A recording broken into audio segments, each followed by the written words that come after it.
What if I told you that there was an easy way to make sense of pulling actions? On one hand, we have actions that are centered on the upper back muscles and rear delts, which can be likened to the action of drawing an arrow.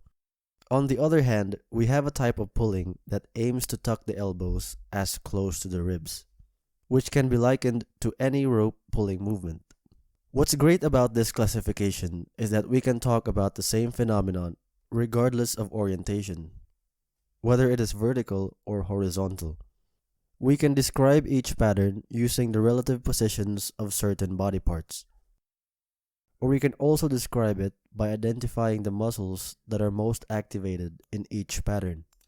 Now, in a strength training context, this simple concept will help you plan better whenever you want to bias or balance. And there's a dozen ways to apply this in strength training, but the criteria is fairly simple.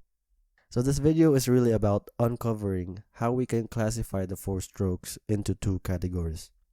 I'll show you guys a clip of butterfly, so try to use this criteria to figure out if we're doing an arrow style pattern or a rope style pattern.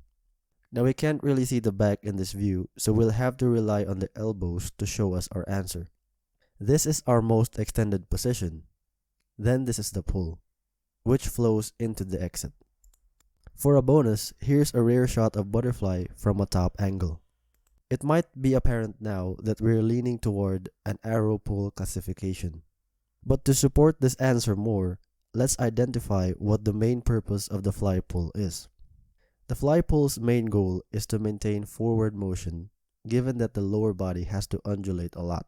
The upper body is trying to avoid adding more up and down motion to the stroke, so it will take the straightest path down by packing the shoulder blades and allowing the elbows to drift sideways to keep the hands closer to the body.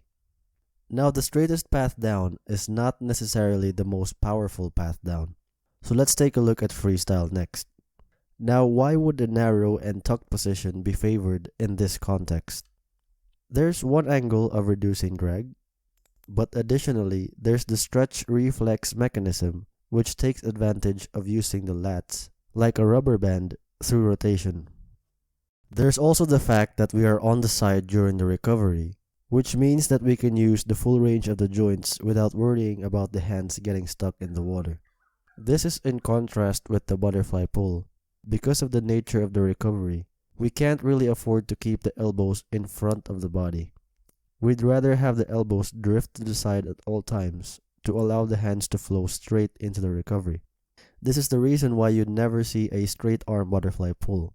The hands must stay close to the body. Another stroke that has this same hand exit issue is the backstroke. Looking at this clip, there's kind of a dead giveaway as to what classification of pull this is. The arrow pull allows the hands to dig into the water. This works well with what the rotation is already doing. Similar to fly, the straightness of the pull is key, but the only difference is the context. The backstroke pull needs to have a straight trajectory to make sure that the stroke does not snake laterally. Now for the breaststroke, I'll just spoil the answer because it really isn't a pull in the first place. This rule of thumb only works if we're talking about actions that primarily need back muscles.